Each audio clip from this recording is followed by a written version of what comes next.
Right.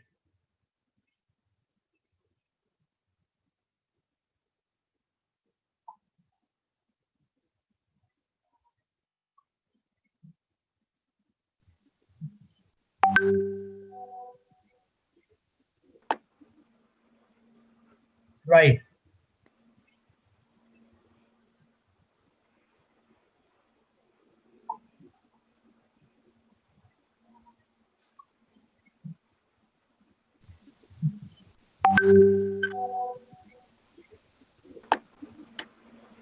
You start. Right. Okay. Namaskar, everyone. Good evening. My name is Munish Chawla. I am the co-founder of Jeevitam, a livelihood platform. Welcome to all of you on the webinar of the webinar series Student Banega You start. Atmanirbhar. Right. Okay. Namaskar, everyone. Good evening. My name is Munish Chawla. I am the co-founder of Jeevitam, a livelihood platform.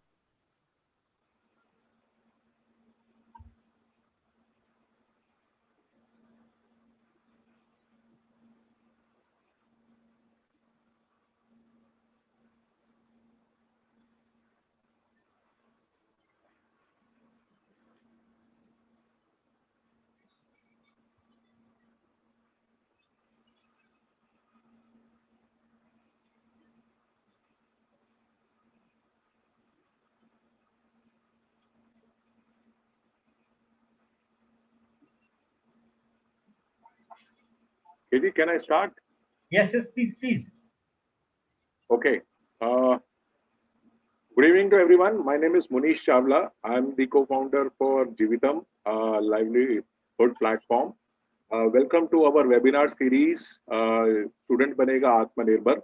We have been doing this webinar for the last now, and this is our 16th webinar, which we have been doing, where we are trying to help students find sustainable livelihood.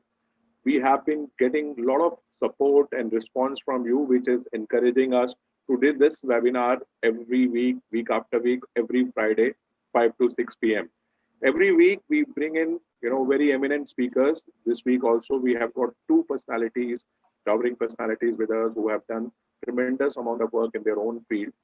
Basically, what we are trying to do while we are doing these webinars is we are in this students who are right now looking for livelihood, trying to help them, find that sustainable livelihood. That is the focus of these webinars which we are doing. And when we are doing these webinars, we are basically asking five broad questions. And these questions are as follows, we are asking this question whether in this ongoing crisis, when the colleges are closed, corporates are not traveling, and students are at home, can we do this college placement drive? When we are trying to reimagine the college placement process, we are saying why college placement has to be done for only for BA, MBA, and BTech students. Why not for BA, BCom, and BSc students also?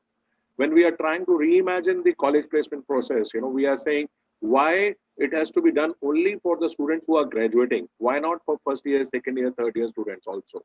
And why not, we do it, give them opportunities as internship, apprenticeship, part-time, freelancer. There's so much to do for these students, while they are studying, and get a work ready. And lastly, why college placement drive has to be done only once in a year. Why not we do these college placement drives month after month, every month in every college of our country? That's the vision which we carry. We are looking at these college placement drives being done for every student in the country and making help them make sustain, help become Atmanirbhar. That is the mission statement which we are following up, and that is the vision which we are carrying and going forward. We are getting, as I said, a lot of support. For the people who have joined for the first time, I'll just give a broad overview as to what is Jeevitam. Jeevitam is a tech-enabled livelihood platform where we are helping find, the vulnerable segment and the entry level work opportunities for students. We have at present around 1.5 crore work seekers on our platform, and these numbers are increasing every month. We will be soon around having around 10 crore work seekers on the platform. We'll be one of the largest in the country. We are also looking at, when we are helping find livelihood opportunities, it is not only in certain parts. We are working over in 100,000 odd cities and towns across the country.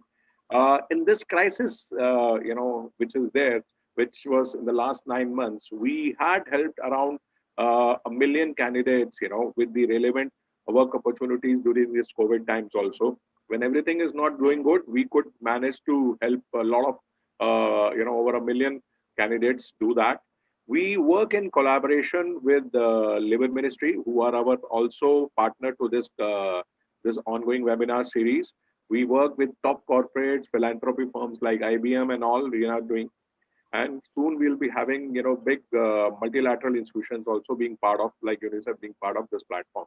So I'm very happy to have, the eminent speakers over here. I am looking forward for interacting with them. And Vanita, welcome, to this platform. Over to you, KG. Thanks, Manish. I think before we proceed, we can play our Jeevitam. School की line में लगे एक आंख बंद किए इधर उधर ताकते, इसका मतलब शायद मालूम ही नहीं था। कॉलेज की भीड़ में दोस्तों के साथ ठाके लगाते भी कामयाबी पानी तो थी, मगर हम होंगे कामयाब ये सोचने की ना जरूरत थी ना मौका। माँ की नसीहतें और पिता के सहारे के बीच हम होंगे कामयाब के मायने समझना थोड़ा मुश्किल था। हम होंगे कामयाब का असली मतलब तो तब समझ आया जब जिंदगी ने हाथ छुड़ाकर कहा, ये तुम्हारी लड़ाई है, सिर्फ तुम्हारी। लड़ो, गिरो, उठो, फिर लड़ो, फिर गिरो, फिर उठो, अगर उठ सको। लड़ने ने, गिरने ने और गिरकर उठने ने हिम्मत तो जगाई ही, साथ ही जगाया यकीन, और इस यकीन को हकीकत बनाने में आपके साथ है जीवतम। अब परिवर्तन लाना है, लक्ष्य तो हमें पाना है, होंगे कामयाब एक दिन, होंगे कामयाब एक दिन, होंगे कामयाब एक दिन। आइए मिलकर भारत को कामयाब बनाते हैं। सरकार की सहायता रोजगार के साथ जोड़ करके नई इकाइयों के लिए सरकार अब योजना बनाएगी। देश में रोजगार के अवसर बढ़े, उस पर हम बल देना चाहते हैं। होंगे कामयाब।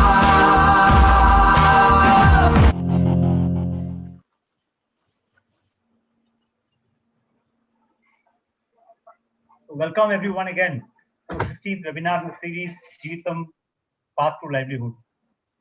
The intention of the entire series is to help the students across the country to interact with school की in the industry, स्कूल की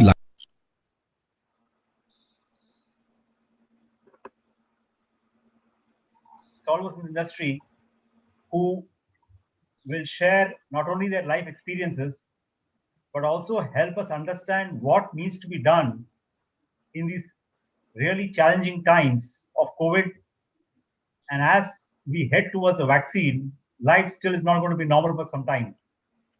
And today can't be a better day. We have two great, exceptionally brilliant and accomplished women who are going to speak to us, who engage with the youngsters in their working life.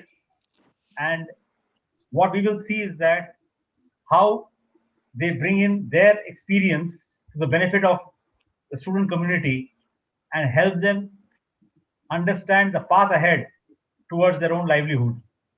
So welcome Anita and Vanita to this 16th webinar of ours. Thank you. Introducing Anita and Vanita to all of us.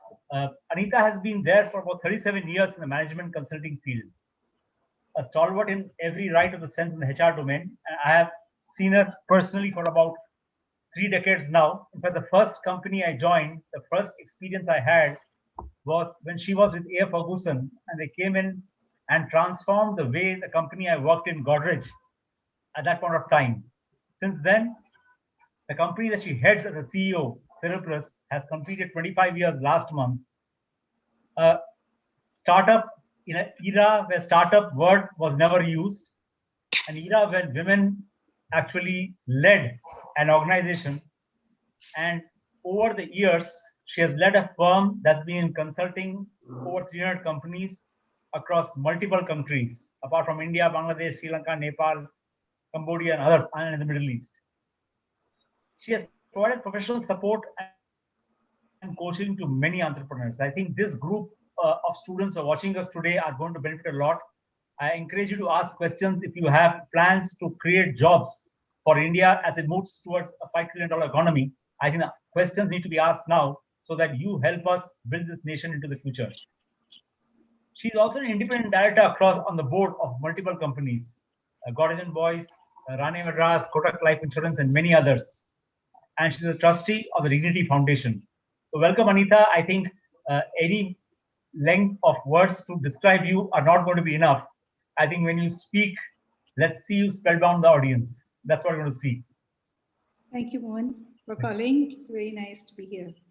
Great. And then we have Vanita Datra. And to see a woman leader, a managing director, and vice chairman of Elico Limited, if you look at her profile, it's outstanding. Outstanding and astounding, both the words, two adjectives to be used. Apart from her extremely well networked experience that she had, and the way she has been involved in CII at the regional level, and also leading the women's initiatives there, she has been an avid health enthusiast in every sense of the word. And every time I read her profile, I realized how much I had to do in my lifetime to come anywhere close to that. Except for thinking of walking, I have never walked the kind of effort she has made in athletics. So 50 kilometers, 100 kilometers, and 200 kilometers runs. And she has been a marathon runner. She also has trekked. She's a dual athlete. She has been to the Everest base camp. And I am sure, Vanita, these experiences must have played a role in the leadership that you have led over the years. And I think we'll like to hear about that. What also astonishes me is that apart from being involved in running an organization and in sports, you have the right side of the brain in terms of playing the piano, and Carnatic classical music. So I think the left side of the brain, the right side of the brain, the entire brain has been used so much. I think people are going to really benefit from this. Students are going to watch out and ask you questions, especially to understand how does one get into a career from a college environment, especially in troubled times, and how does one keep one's sanity over the years. That's what we look forward to you, Vanita, to share with us. I think we couldn't have found any better speaker than both of you for today. So Vanita, welcome to the 16th webinar again, and Path to Livelihood is very close to our heart. Just to give you a perspective, about 80% of this country lives in the hinterland. And the colleges that are in the tier 2 and tier 3 towns and cities, they don't benefit from leadership speaking to them directly. I think it's a great opportunity. And just to remind you again, there's a large audience from Bishop Heber College, Trishnapalli, from where you hail from. I think I just shared this with the placement coordinator today, Anita, and they're looking forward to you a lot to share with her your connects with Trishnapalli and also your thoughts and feelings about how the city brought you up at one point of time in life. Over to you. So let me start and kick off the questions with Anita. So Anita is like this, that from what I have known about you, you have been an entrepreneur in every sense of the word. I think entrepreneurship runs in your blood.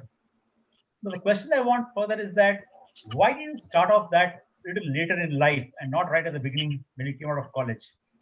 Yeah, Mohan, that's a question I asked myself many times, because I can tell you when I was completing my MBA, I had this, vision that I would go set up a small IT company But what happens is that we come from conservative families where people say, get into a job. It was my mom telling me, you have to get into State Bank of India, because that was her whole concept of a good private sector job. And she was very disappointed at the choice of joining a consulting company. So I think it took a little while to, manage to get everyone on board. And I'll still say that when I finally took the call, actually when my children were a bit older and completing schooling, I won't say that I had the immediate, support of family. There was a lot of hesitation about, is this a good thing to do? And remember, 25 years ago, starting a business had a little negative connotation. Working in a company or being in service is always considered better. So I at least feel very great that today we have such a wonderful startup, environment. I'll also just add that, it takes a lot of passion and courage to decide that, you will try to make your livelihood by entrepreneurship, because obviously the risks are much higher. And I think I needed personally a little more courage to get to that stage of saying that I could take that financial risk. Great. I think that's a good start and warming up our session. So Munish, over to you to pick Anita's brains now. Yeah, thank you. Welcome, Anita. I missed welcoming you. I realized it. So happy to have you on this.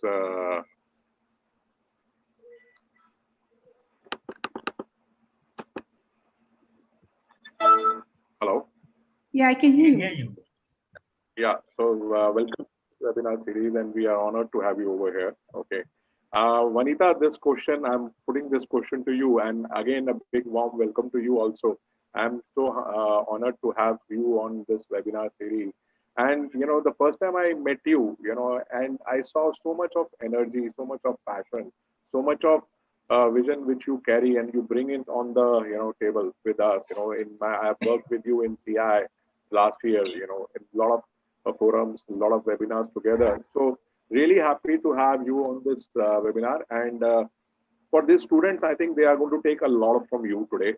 My question to you, which has been there, is, in this in today's environment, what you feel is, and what is your understanding on the responsibility of the millennials is something we would like to be hear from you, Vanita. Thank you, Manishji, and thank you, Mohan. It's actually a pleasure to be on this platform, sharing the dice with Anita, whose profile is really illustrious. And I will definitely learn too from the interaction that is happening all around. It's really nice to understand Jeevitam's journey and its ambition to reach out to students in Tier 1, Tier 2, and Tier 3 towns to enable them to get into the workspace. Yes, you did mention about the millennials, and there are a lot of negative connotations when it comes to the millennials, which is quite sad when we understand. Definitely for those of us who have crossed 4 or 5 decades on this planet, we tend to have that condescending nature when we talk about the millennials. But what we need to understand is the millennials bring a lot of positivity and they bring a lot of energy to the entire system, to the entire workplace. How will corporations tomorrow, how will organizations utilize that energy to enable a better world for us going forward? That is what we will have to see. I've been part of many discussions where a lot of, especially the HR community always throws up in the air the challenges that they have been facing when they recruit, because concepts like loyalty, like longevity with an organization don't bode well for the millennials currently, which I think as an organization or as a society, we need to evolve. Gone are the days where a person joins a company and then they join the company for life. Today, we are looking at breadth of experience, we are looking at depth of experience, and we're looking at a multidisciplinary approach. unless an employee jumps probably from organization to organization, once they get exposed to different perspectives, to different experiences, that itself brings a lot of value add to the next corporation that he or she will join. So in my perspective, millennials have a lot of things that are available to them today with the advent of technology, with the world that is connected today. If you had asked me when I was growing up, what is my future going to look like? I mean, I didn't even know how my future would look like. I couldn't even dream. I couldn't even have an ambition. All that I thought is, I wish I could get a job and I wish I could work somewhere. Of course, I did come from a very conservative family, a conservative business family, in fact. Though having a business, family business, somehow family members never groomed women in our family to actually join them in the business itself. So I tended to take a different path compared to all the women in my family. I was the one who broke shackles, and I was able to bring that guts to go and ask my grandfather those days that I would like to come and work for you. Though I'm not qualified, though I don't have experience, please give me an entry so that I can start making some sort of value to the company. That sort of a problem is definitely not there in today's society. Today, there are huge opportunities. It is just at the beck and call of the students today, the young employees today. What I would suggest is that they have a very, very open mind, that they do not have closed, rigid, structured connotations of where they would like to go, especially post the pandemic, when the entire global economy has become, it's become volatile, it's become unpredictable. It's very difficult for you to have a structured set of steps that you could probably take and then ensure that you'll be able to achieve those. It might take you some time. It might be difficult in the initial stages. So my advice would be to just jump in wherever it is possible. Try to get your foot into the door, so that once you get an entry, then you prove with your merit, you prove with your capacity to learn, you prove with your aptitude that you will be able to add more value going forward. And then you can always pivot as and when the time is right to actually start achieving your dreams. So I'll stop there, Monishji. Thank you. Anita, I think, as I said, you always amaze me with your, the kind of work you do. But also today, I'm very happy to know about your background as to, how you really broke those shackles. And I belong to a business family, and I understand what you are saying. Women were never, I belong to a family, we are not as conservative as we will say, but still, yes, it was not allowed for women to work, and it was not thought that they can come into the business, which is there. I think things are changing, for good, and there are a lot of opportunities coming and women like you are true inspiration for us, for all the girls out there who are listening to you. I think they are going to, that's why, you inspire a lot of those. Now, Anita ma'am, I'm going to come to you. We are basically talking about entrepreneurship, and instead of work seeker, work provider is the way forward. In today's country we need more, but the entrepreneurship is also taking a lot of different shapes, which is, it's coming out in the form of gig economic workers. You are where you are a freelancer, which is a business. You are like a businessman, if you are a freelancer, because you are not working for someone, you're working for many. That is it for a given thing. So a lot of people are looking at, when there are not many jobs around, it is, this is one of the big opportunities which is coming up. And startups, definitely, I run a startup, so startups is also becoming a very, very good way to, look at implementing ideas which these students really have. So, but, when you do this, there are certain things which you should be very, conscious about, or, you should be very careful about. What do you think are those things, these students should keep in mind, when they are looking for the quest of their entrepreneurship? Anita, over to you. So Manish, thank you for asking this question. I didn't really want to belabor what it was to start 25 years ago, because it is a different startup environment, and today is a very different startup environment.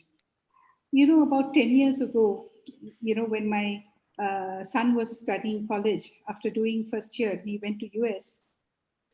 He suddenly came home on vacation and he said, you know, I'm not going back to college. I'm going to do a startup. And those were the days when, you know, .com, all that was also very high. And he said, and my husband was totally, you know, shocked and angry. And, you know, we had all the fights, you know, at home. And I told him, okay, son, you do it, but you just promise me that you will go back to college after 2 years, because you will find in life that you need, you know, education. And like all young people, we had this fight, you know, what does education teach you? You know, if you do, if you prove and everything. So I told him, I said, you can start, but see, I'm not going to give you more than 50,000 rupees. And so you've got to first understand that you have to do whatever you can with that, and anything else you need to earn. As everything, he collected, he with another co-founder started up, you know, they started up one youth site and, you know, in this .com age. Now, the point of my telling you the story is the whole thing lasted only 10 months. There was this huge hype. They went up to, you know, about 65 people, and were very successful in putting up the site, getting a huge lot of hits, traction, over 1 million, everything.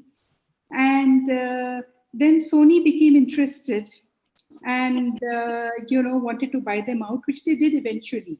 But, you know, so after 8 months, he had to fire all those 60, 65 people he hired, because Sony said, we want it with just 25 people. And he came back and he told me, okay, I'm now ready to go back to college. And he did that. So I asked him, son, so what did you learn out of, you know, doing this startup? And he told me, you know, when I started I was very clear I wanted to do, you know, philosophy and maths in college. Now I am very clear I should do economics and finance, because the one thing I learned was that it is easy to actually program, code, get a site out, get a service out, but it's very difficult to finally know to handle the finances, how to, you know, handle the markets and so on. And I think that's what I need to learn. And so why I said this is that, you know, a lot of people, and I engage with a lot of young people who, you know, come out from college, have great ideas for products and services, are quick to actually bring it up, and then don't know, how am I going to get this to market? How am I going to get the volumes? And how am I going to see my revenue stream? So remember, this has been the bane of a lot of our startups. So why I'm saying this is, I think that for anyone wanting to, you know, start, I think that if you want to, you know, start a product, start a service, you really need to think through your revenue model a little bit more.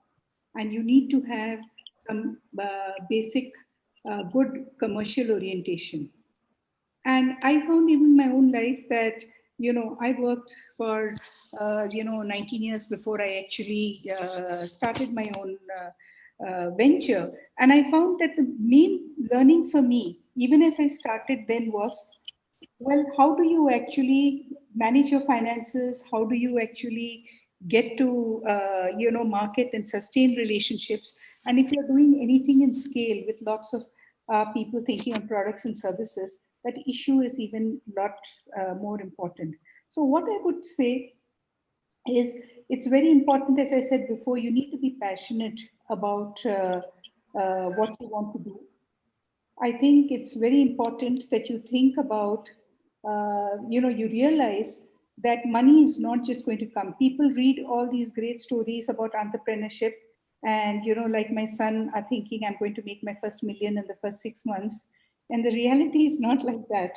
The reality is that, you know, you may, you know, be successful, but it may take you 2-3 years before you see the first million. Till that time, you're only spending money and you're only hunting how to raise money. And therefore, it's very important to be realistic about that. I think the other big challenge, and since Munishi, you said you run startups and you know that, you know, getting and holding a team is very difficult. You know, Unfortunately, and I really feel we are talking to students, I think unfortunately everyone wants to have a very secure, safe environment and would like to see the security of getting a steady, salary. And I think I find it very sometimes disappointing that very bright people uh, who can stand in their own stead still will not take risk, because risk and financial risk requires a different mindset. And, I find that there are only some people who have that mindset of risk taking. For a lot of people, having that safe cash flow is very important. So I think you should also know that about yourself. How much is your ability to withstand financially from a practical point of view? And how much is your mindset being able to handle the kind of pressure of uncertainty? You have to have that mindset to handle that. I think that's really important. I think today's startup environment actually has easy access to finance. You have a good idea, you have a reasonably good business. I think money is available today, unlike what it was in in my time. But to sustainably get money, it's a different story. You'll be able to raise the first round, but you'll have to show something to be able to raise the second round. And therefore, that thinking beyond the first few months is very important, I think.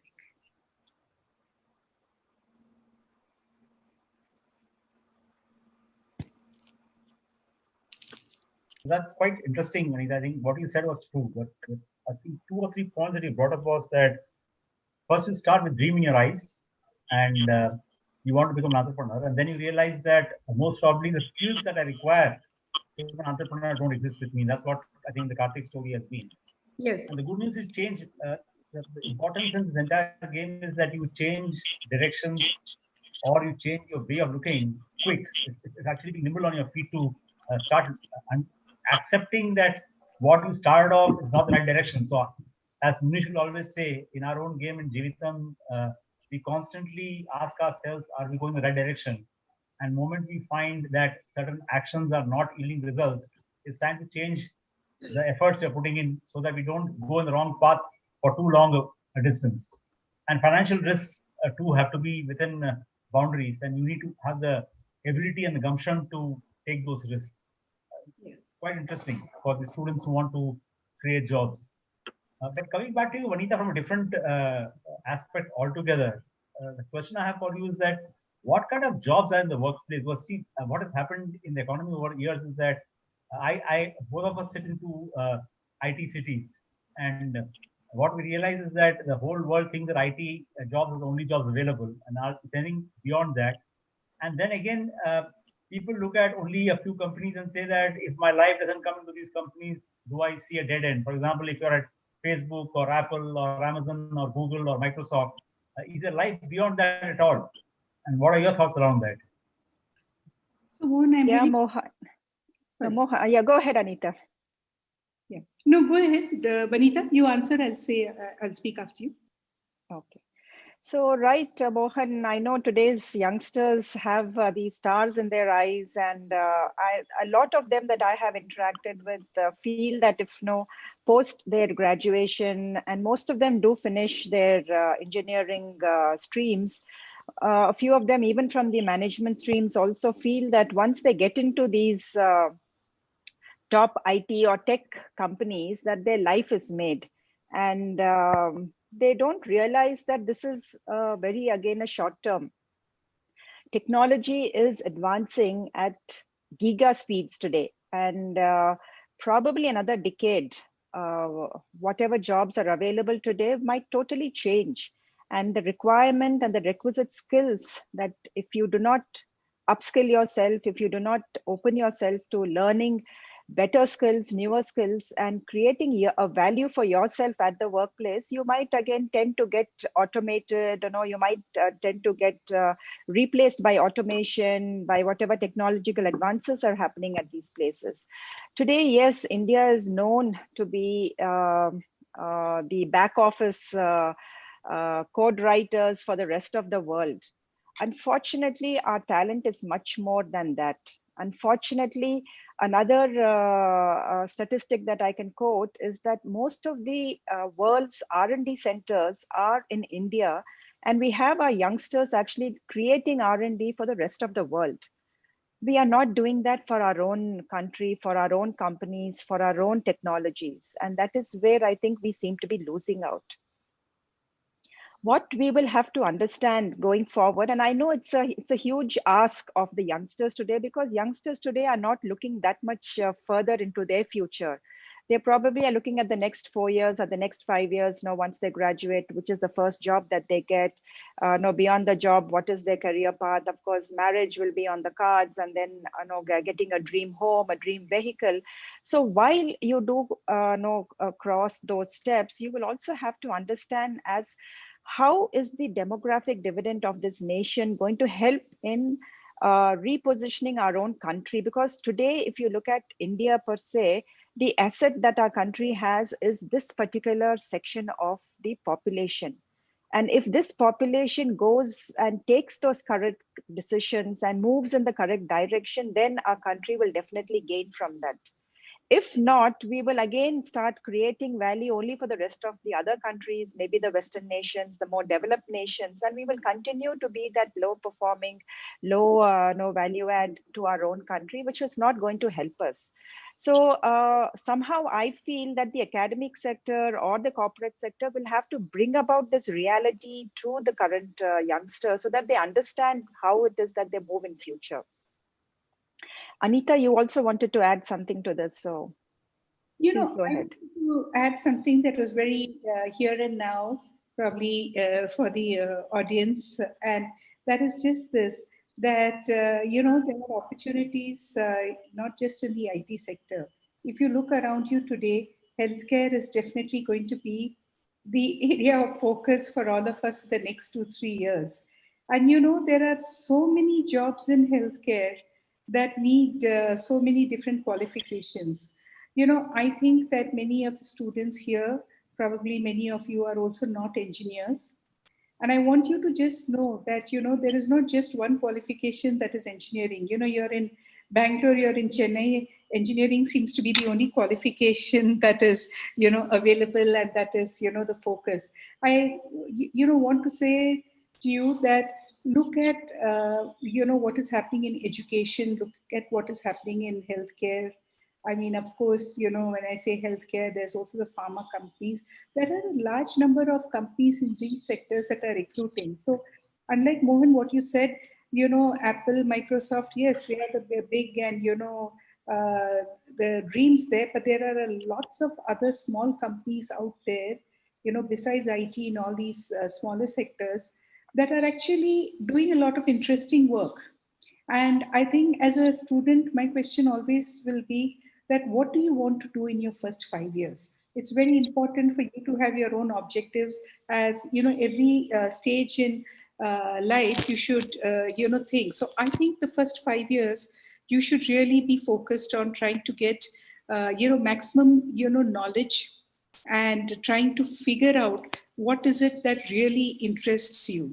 I mean, are you really interested in, R&D? Are you interested in sales? What your area that you want to focus on? You never know these things till you actually start working. Many times in college, we have a very different idea of what it is. I qualified, in finance, and I'm working today in HR. I never did HR. I think, in hindsight, I might have loved to have done marketing, and probably that is something I would have been, equally successful for, because till you get into it, you really don't know what it is. And so I think if your objective is to get the maximum learning, which is what it should be in the first 5 years, I think you shouldn't be over concerned about money. Though I know all of us, when we are young and we're independent, the first thing you want to know is how quickly is the money in hand growing. I think you should actually not prioritize it, because money will come eventually if you are, got the right skills, as Vanita was saying. So choose the first 5 years thinking that, and think of all these sectors in India. There is tremendous opportunity in many of the newer sectors that are coming, and there are many more emerging sectors that are coming. I mean, we are just seeing healthcare and education now in COVID times. And I know there's a huge lot of other sectors that will, emerge. And that opportunity is there also for non-engineers. before the whole COVID story, remember retail was such a big boom and it totally employed only people who were not even graduates, I would say. And so, there are opportunities in many sectors. It's for you to think about that. Manish had mentioned this thing about gig workers and so on. And, in talking of entrepreneurship, I will say I don't always think of gig workers as entrepreneurship.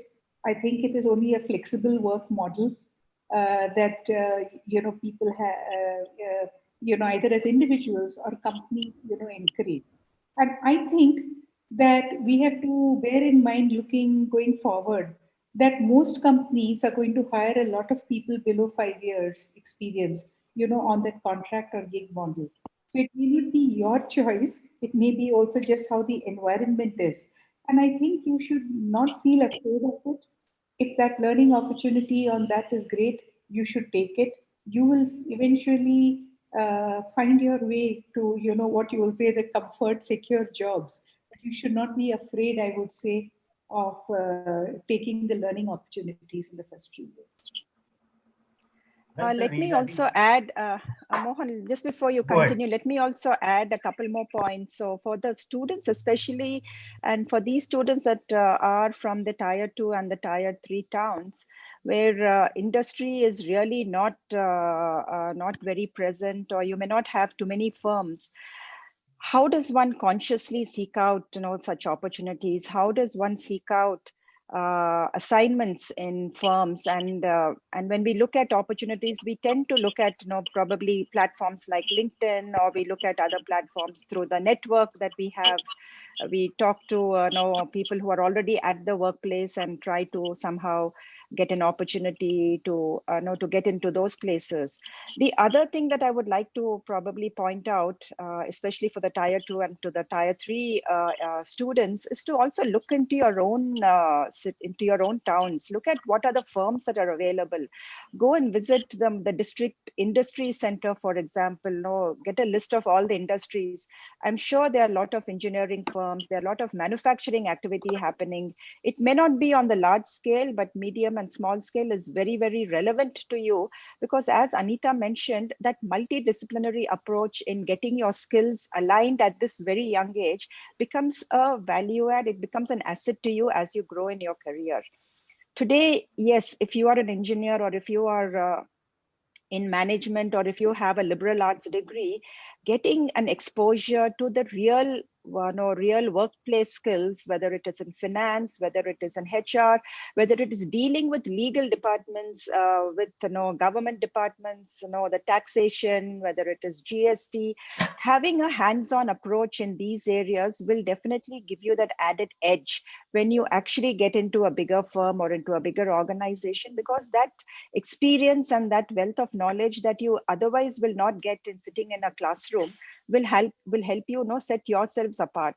So I would like to encourage all of you to start looking around yourselves. Talk to your friends, talk to your friends, parents, if they have their own small companies, or if they have firms, or and that's how you build your network. And unless you start doing that consciously, it becomes very, very difficult for you to just apply, put in an application and expect to get a call, an interview call, or to get some sort of a requirement from the workspace.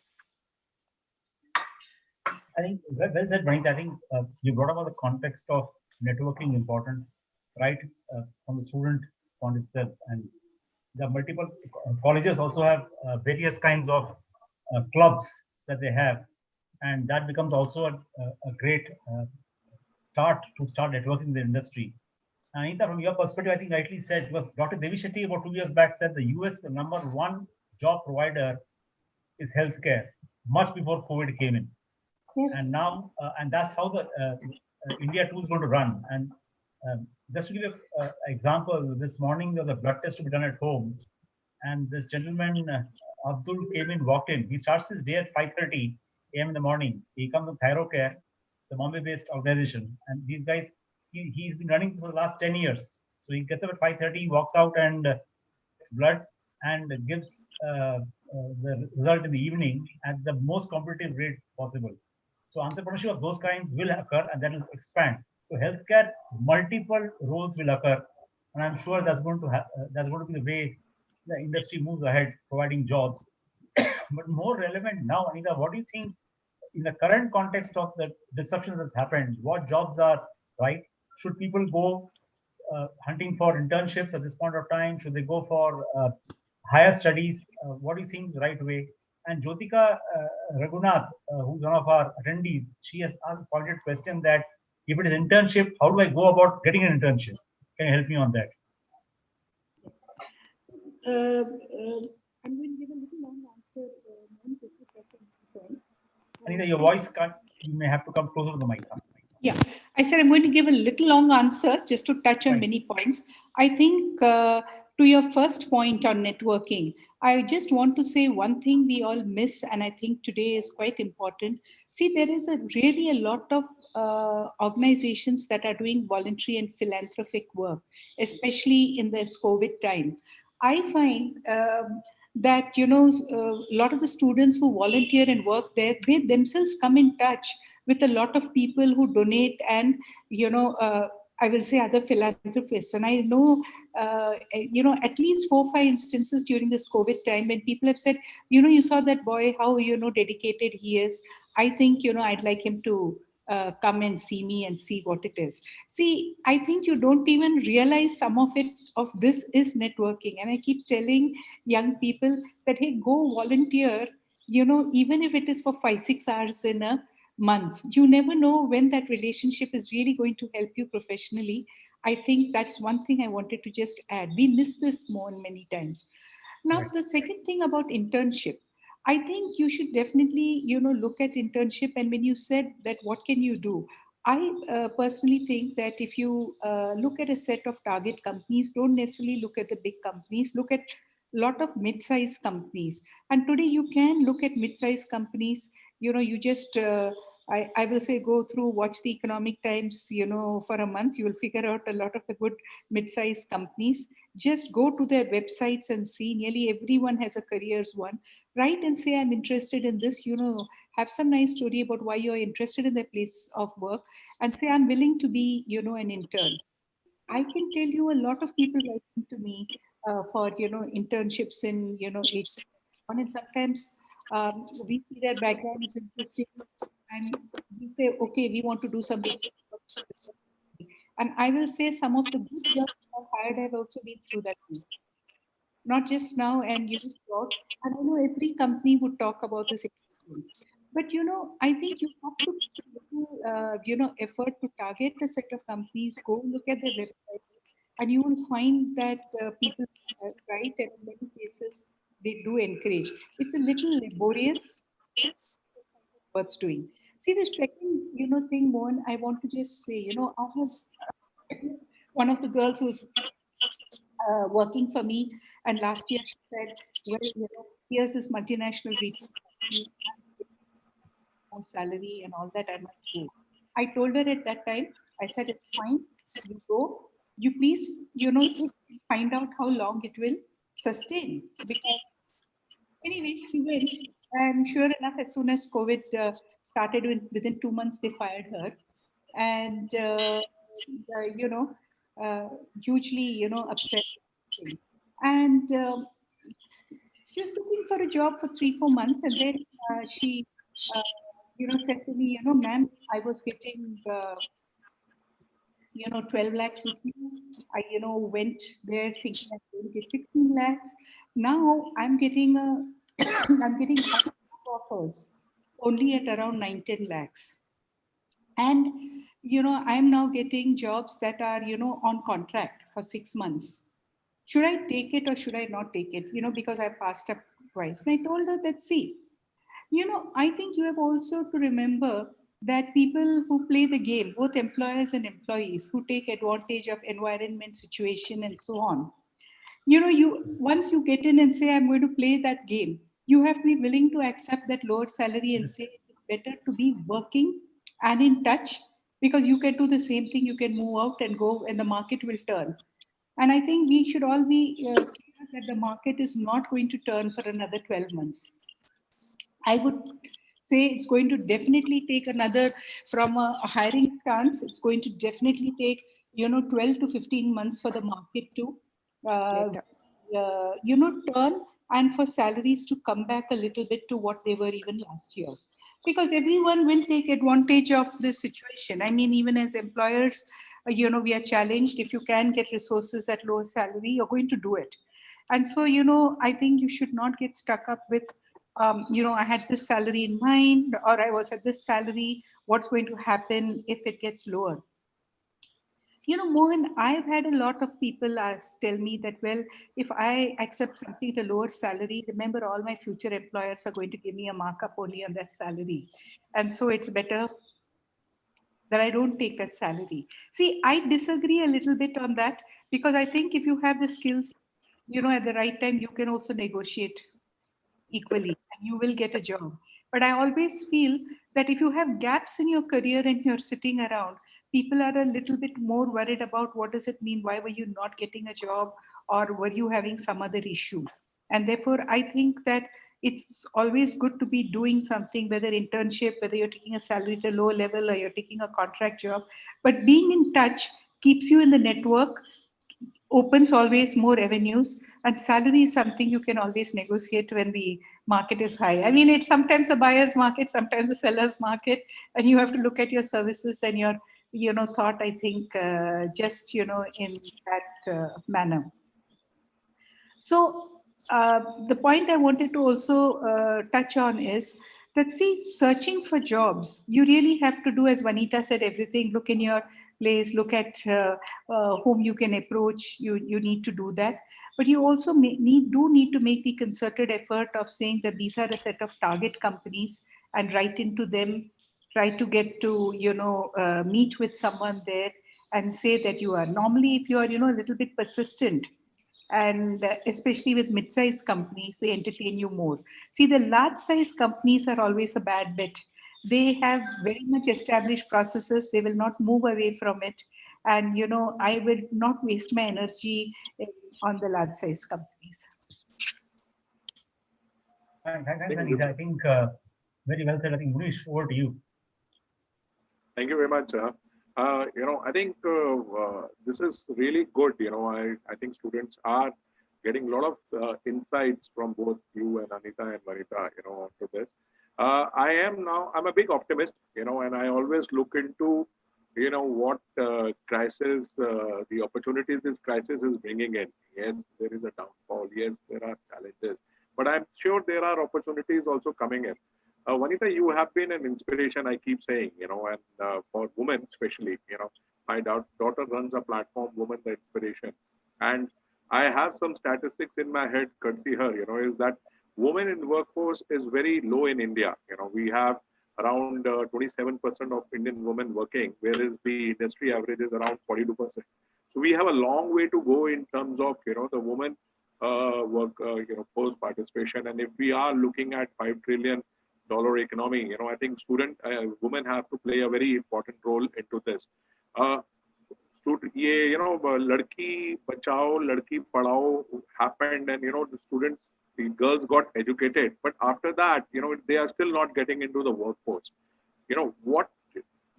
One more thing, I feel this work from home has opened a lot of opportunities for women to come into the workforce. What is your views on this? Vanita, I just wanted to get everyone to understand this. Yeah, a very, very relevant subject, Monish, especially in today's environment. And let me also share one very funny statistic, which I came across a couple of years ago. And it seems quite bad that India, I mean, I'm sure all of you know that India stands very, very low on the global inequality index. UN does a comparison of countries which have placed gender parity. I mean, they do rank gender parity among all countries. And I think they did rank 153 nations. And sadly, India stands at the 112th position. And we actually slipped in the last 4 or 5 years. They look at 4 parameters. They look at education, they look at political empowerment, they look at economic participation, and they look at health and survival. Now, while as a nation, we have done extremely well in the educational parameter. Today, most of our women are being educated. We have education for all, especially for those in the urban settings, tier 1, tier 2, the metros, the tier 3 towns and things like that. But the funny statistic here is that India apparently is number 1 in the world for the number of overqualified homemakers. And what does that mean? No, that means that today, while we are sending our women to education, to get themselves qualified professionally, all the STEM disciplines, management, legal, medicine, you name it, we have them in 50% on par with men. But when it comes to the workspace, and you mentioned 27%, but of late, last year, this survey was done, we just have 23.6% of women at the workplace, which is pretty sad. What does this actually show? That maybe the aspiration among those women who are educated to continue at the workspace is lacking, or maybe the infrastructure to allow women to sustain at the workplace is lacking, or by and large, women themselves don't even look at the need to actually be in the workspace beyond a certain milestone. There is a common phenomenon where families, maybe of the social, because of the prevalent socio-cultural contexts, families say that yes, you've studied, you can get yourself a job until either you get married or until you have children, and post that, no, you just come back to domesticity. That is actually affecting the nation today. And if you look at our country's GDP today, we are at about 2.9 trillion. We are still quite way back compared to the Western nations or the more developed nations. Let me not say Western, but the developed nations, because you have Japan, you have Germany, which have a fraction of our population and yet are contributing much more in terms of their GDP. A huge chunk of that population is unfortunately by women who are educated, but yet do not contribute economically to the country. Now, you might ask me why, what has the relation got to do with this? What's there? Yes, women are getting educated. What's there? They're quite financially well off. They really don't need to get a job and earn money because their families can take care of themselves. But this has certain repercussions in society. This has repercussions in future policy making, because women never get to sit on those boards or those forums where policies will be created tomorrow that will again affect the next generation. And that's where we see the gender disparity, we see the inequalities, we see the biases that again will not allow us to exploit our potential tomorrow. If we want to get either into the workspace, either we want to have our place under the sun in society or in politics, wherever you name it, we always seem to not have equal standing as men. So that is one of the major reasons why I always do urge women, especially, to continue in their career, despite challenges, despite obstacles. You phase it down in certain stages of your life, like when you're getting married or when you're having children. Yes, you can always come down 2 steps, but ensure that you stay relevant, that you skill yourself, that you come back to the workspace, and that you continue in your career until what is possible to you till the end of your lifetime. On the flip side, when a boy is born, nobody ever thinks, until he gets married, will he work, or until he has children, will he work? Because he's expected to work until his last day on this planet, and until he's physically able to actually work. Why don't we get that same sort of mindset to women also? And of course, sorry to say, a lot of us women itself, we sort of bring down, we contribute to not allowing women to the workspace. We have those unconscious biases. I know for a fact in my own company, quite some time ago, 10 years ago, when a lot of roles were opening up, the HR were always biased against recruiting women, because they would say, once this girl comes in, she'll get married, then she'll quit, she'll have children, she'll quit. So why do we want to invest so much in training this person when we would rather train a boy there? But if you look at the statistics, you train anybody, they might stick for some time and they might move on. So irrespective of what it is, you will have to ensure that you do create a equitable system where you allow the true merit to come into your organization. So yes, women need to understand their responsibility. They need to understand that unless they don't they don't have a wish to join the workspace until that thought process doesn't get into your mind. You will have to ensure that you continue on your career going forward. So that is one point I would like to leave with, especially all the girls who are on this webinar, so that they do understand that they do have a responsibility to the nation after all. In pure economic or financial terms, if you invest in an asset, you look at some tangible returns and outcomes.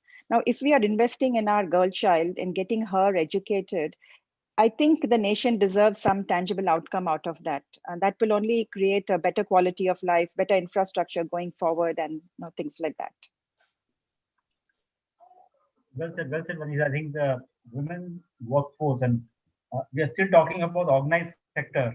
If you look at the unorganized sector, the agriculture sector, the contribution of women is immense, and somehow factoring that into the indices of the work index needs to start coming in. I think that's an area of work even for the large multilateral organizations that are there. So coming to you, Anita, now I think as we wind down, we also ask the audience, can be extended by 10 minutes so we can answer more questions. About 70% of them said yes. So we'll go by the majority voice of democracy and extend by 10 minutes. So a few questions, last question to you, Anita, and after that I'll take up a few questions asked by the students across the country. So the question to Anita is that when you start your career, you also want to understand how long should one stick to the first job, because there are multiple theories. One is a rolling stone doesn't gather moss, and second thing is that a stone has to stop only at a point where it finds value that it can contribute. So what's your take on that? So, my take on that, Mohan, is that you should try to be at least a minimum of 2 years on your first job. Leaving before that means that you were, a wrong fit there. And I think that if I were to look at the first 6 years of a career, I would not want to see a person who has changed, has been on more than 2 jobs. Because unless you are there for a certain amount of time in the company, actually no one can say what your track record is. And therefore, I would say that you should be on a, you should be at least not more jobs in the first 6 years. I know there are a lot of young people who have perhaps done 4 jobs by the time in their first 6 years, and I think it finally hurts them. So that's my take, and I do a substantial amount of interviewing, and I will just say that even today, while we are accepting of that, one thing I will say, Mohan, today all of us are very accepting of people who take a break for entrepreneurship. In fact, today, unlike in the past, if someone has taken and gone and tried his hand at entrepreneurship for a year or two and come back, actually a lot of companies look at it very positively. They say that, okay, he's got some business understanding now, which is better, which he may not have normally got in a company. So that is something also to bear in mind. Okay. Mohan, I can also say that when we look at recruitment, we tend to normally see that a person, when they are moving jobs, at least they tend to stick for a minimum of 3 years in every company. So that will actually give them the ability to imbibe that industry domain expertise and to be able to start adding value moving forward. So I know it's tough. I mean, there are, as Anita has mentioned, 1.5 years, people just jump. Unless it's really a very bad fit, I would suggest that at least try to be there for about anywhere between 2.5 to 3 years, and then move on to the next next job. We're talking the same context of people taking breaks. So I think the question has come from Janani, and she says that, can you tell me what are the strengths and weaknesses of an entrepreneur?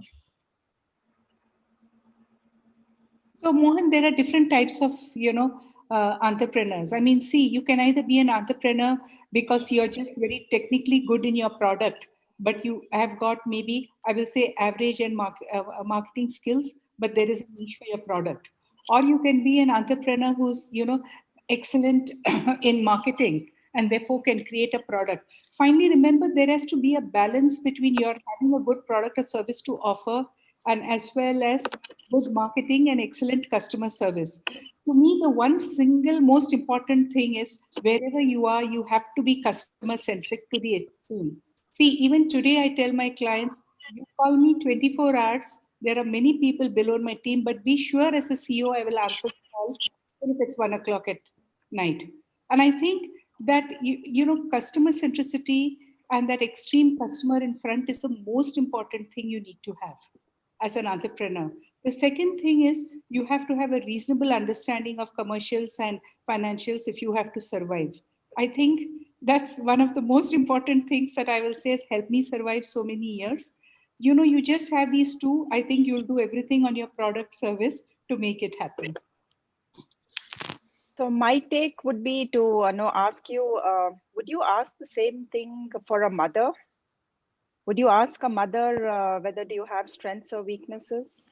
You wouldn't, because ultimately an entrepreneur is having a baby, and that baby is your business, and you will do everything in your ability, in your capacity to ensure that that baby does grow up and grow well and become successful.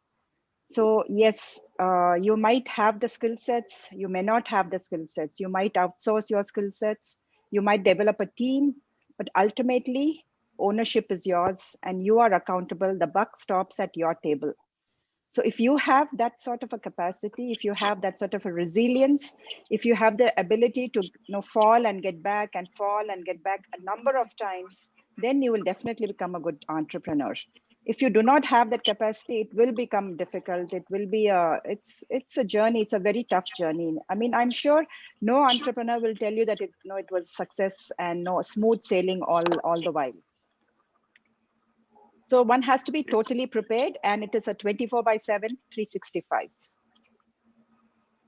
Very true, very true. I think Subrata Bakshi actually has written a great book for students should read that on entrepreneurship, and his life history on how he became an entrepreneur, starting off being the CIO of Wipro and starting with the first office in the US, and then starting off Mindtree after that, and becoming a serial entrepreneur is a great story to read.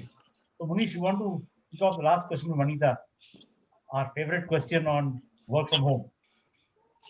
I think, see, work from home, if I ask, I was a banker, I keep having this joke with my fellow banker friends, that had I asked our legal and compliance 9 months back, can we work from home? They would have said, are you nuts? Are you crazy what you are saying?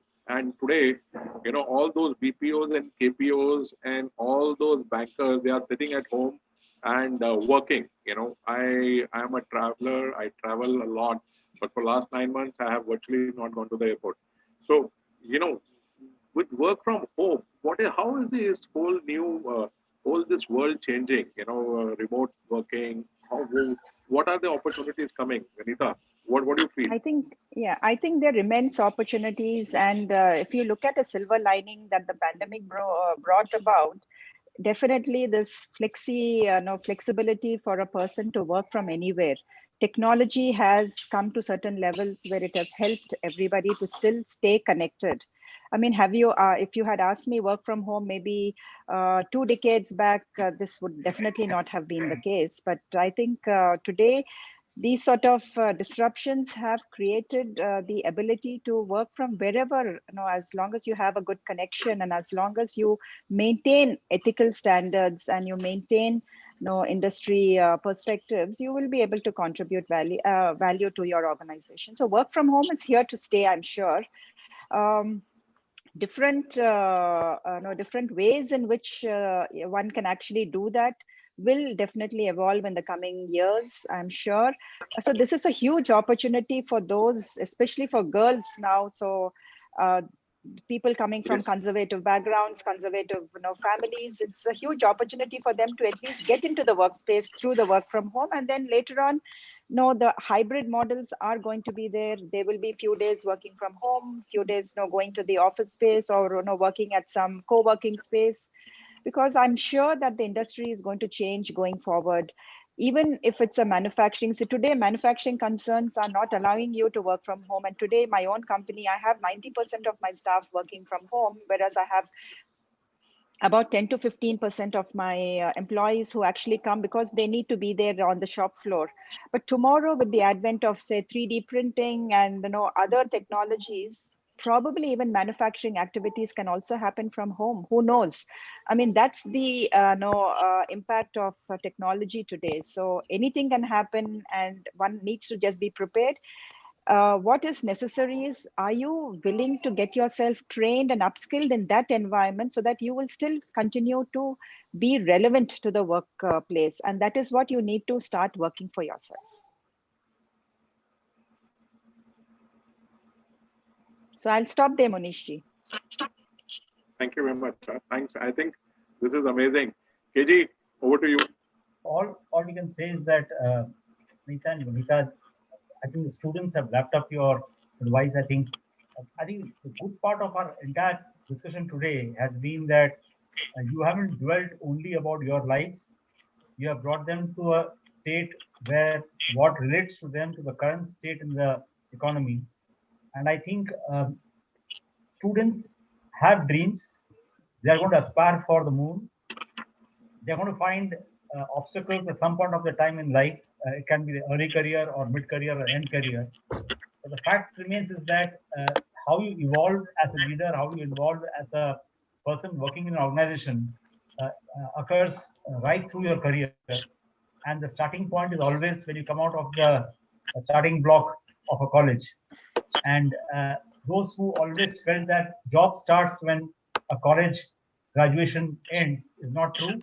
It starts the day when you enter the college. You can start internships and you can start learning, take part in small activities and jobs.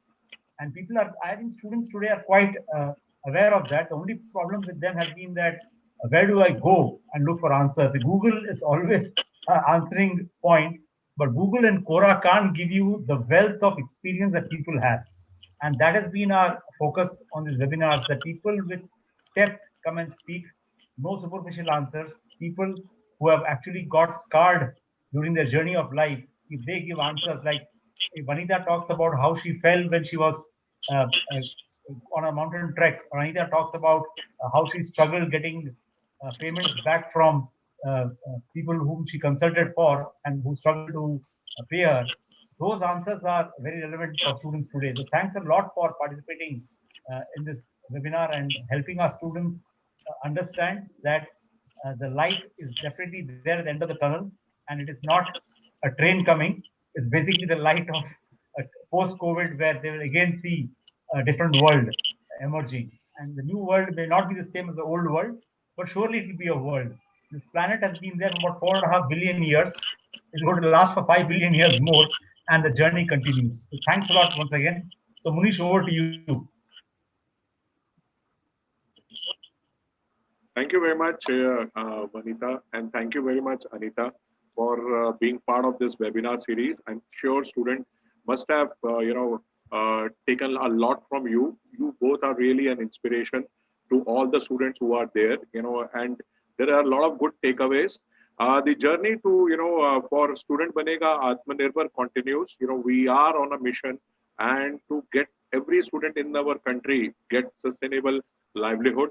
That is the mission which we are going for. Har Student Banega Atmanirbhar is the campaign which we are working on. Every student, every college, tier 2, tier 3 college, BA, BCom, BSc, whosoever is there, is supposed to become, Atmanirbhar. Thank you very much for attending and giving us your support. Thank you very much again. Thank you. Thank you. Thank you for this opportunity. And all the best to everybody. Thank you. Photograph, please. Yes.